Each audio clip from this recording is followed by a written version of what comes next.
let's talk about standard and bespoke provisions.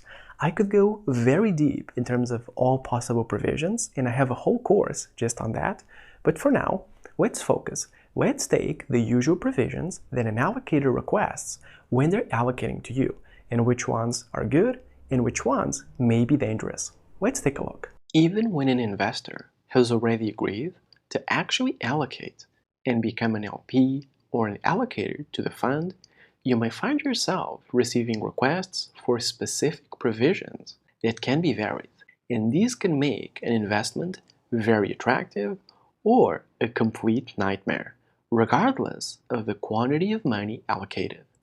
Let me illustrate some of these. So the management and the performance fees, the usual 2 and 20. The management fee is a periodic fee charged for just managing money, as the name says, usually 2%.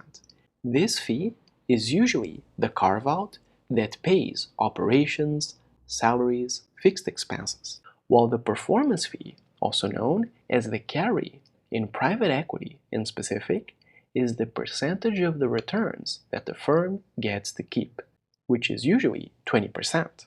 So allocators, for example, can request a lower management fee, such as 1%, which can be problematic because it can strangle operations. On top of this, the management fee may have a high watermark or a hurdle rate. A high watermark is a provision stating that the management fee is not charged while returns are negative. It's more common for other types of funds, like hedge funds, but it can occur here as well. And as you're guessing, it can also strangle operations, because while the fund is in the red, you have no money to pay for operations. The hurdle rate is similar, and it dictates that you cannot charge a management fee unless you obtain a certain percentage of returns. For example, 8%. This means that even if you obtain returns, if they are under 8%, you won't charge your management fee, which can strangle operations as well. In private equity, however, it's more common for these two to be applied on the performance fee and not the management one, which is not so bad. Then, the hold period and redemption order. The hold period is the amount of time that the investor needs to keep their money in the fund before redeeming it. Usually, for a closed-end fund, such as private equity, this is the lifetime of the fund. So whether the fund is 5 or 10 years, this is the hold period for the allocator, and it can be not attractive at all. For hedge funds, the hold period is shorter and not so strict. The redemption order itself is also important. For example, if multiple allocators are taking their money out, which of them gets their money first? Or in case a fund is restructured or some disaster happens and the fund is liquidated, who gets their money first? Then, key person events. These are provisions determining that certain key people must stay in the fund. Because if you think about it, the investor is betting on a team.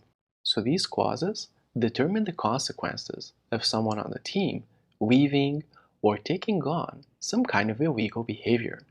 These can be applied to just the key partners of the firm or even the whole fund operating team.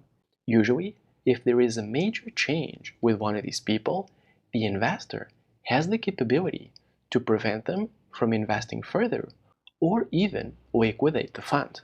There are also possible provisions for GP devotion, commitment, and/or removal criteria. So the management team must both put some of their money in to have skin in the game, which is known as the manager commit or the GP commit, but they also must have devotion to the fund. In other words, not having other professional revenue-generating activities. The fund investors want them to put all of their eggs in one basket to make sure that their success depends on the fund.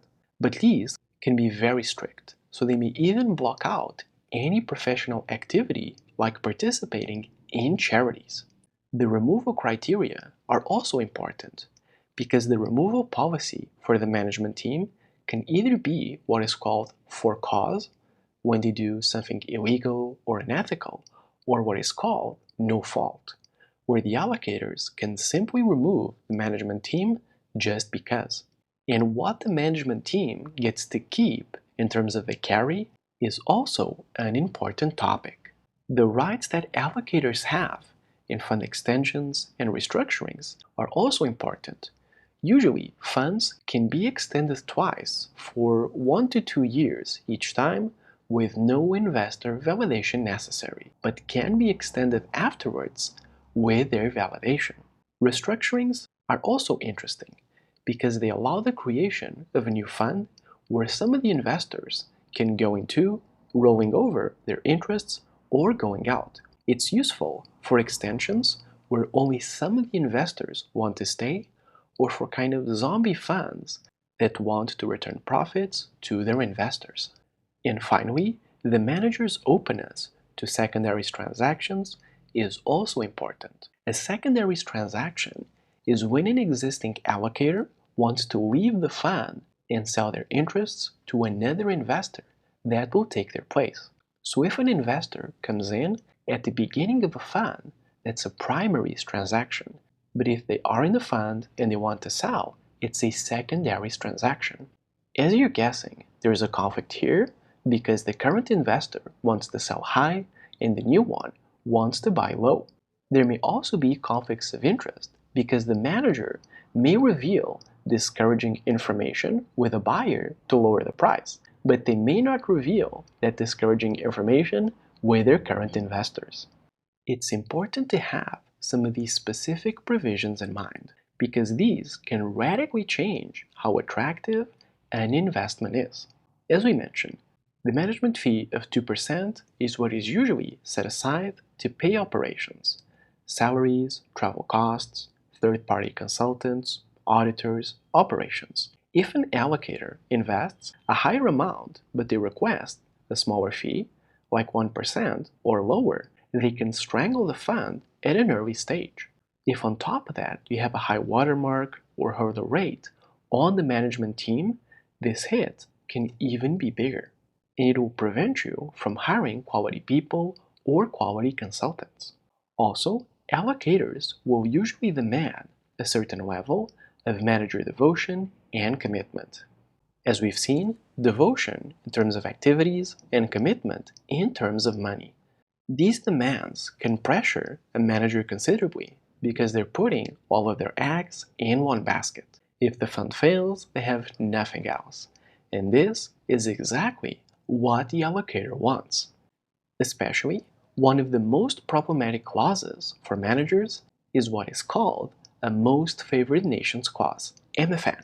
The provision itself is very simple.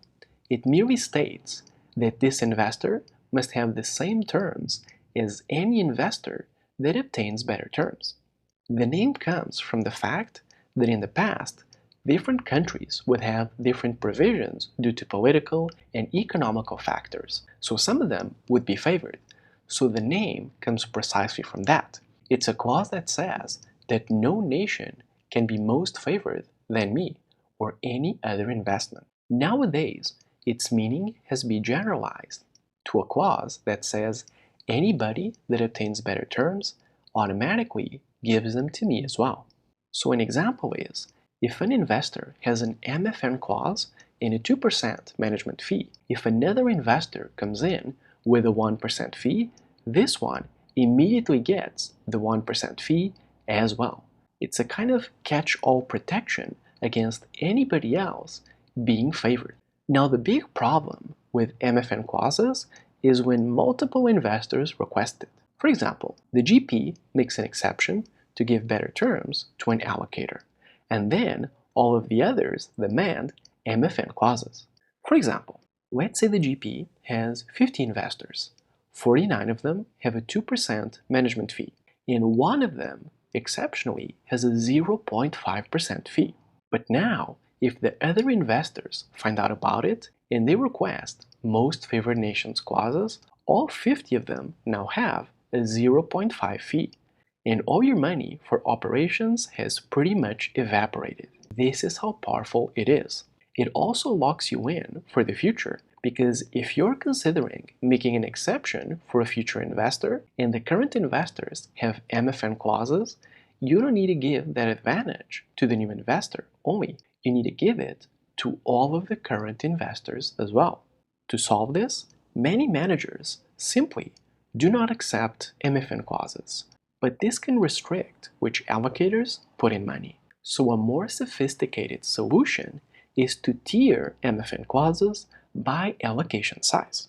In short, you can request the same terms as all investors that allocate the same or less capital as you.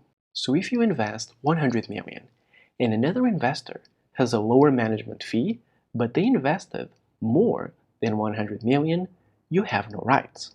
But if they have better terms and they also invested 100 million or less, then you get those terms. This is a way for investors to respect that other investors that invest more can have better terms, but the ones that invest the same amount of capital do not get favors. Usually, all funds are established in the form of an LPA, a limited partnership agreement, at least for private equity and other types of closed-end funds. Hedge funds may be different. The ILPA, or Institutional Limited Partners Association, has even shared a model of an LPA that can be used, which contains guidelines for most provisions on fees, capital calls, transparency on reporting and credit facilities, and other standard provisions. Usually, bespoke provisions, either specific fees or terms, or MFN clauses, are usually negotiated in side letters to the original LPA. While the LPA is the same for all investors, the side letters are custom. It's not uncommon for a GP to find themselves in a complex negotiation with multiple LPs that all have the exact same LPA, but that have different side letters for every single one of them. And as you can guess, the manager usually has a complex negotiation with multiple parties that all want specific provisions. And every decision that they make regarding one party can affect all of the other ones as well, especially with MFN clauses. So as we're seeing, it's not just about the money. Many provisions can make your life a living hell or paradise depending on how they're triggered. And they can range from basic ones like the management or performance fees to other more complex ones that can restrict you in very subtle ways.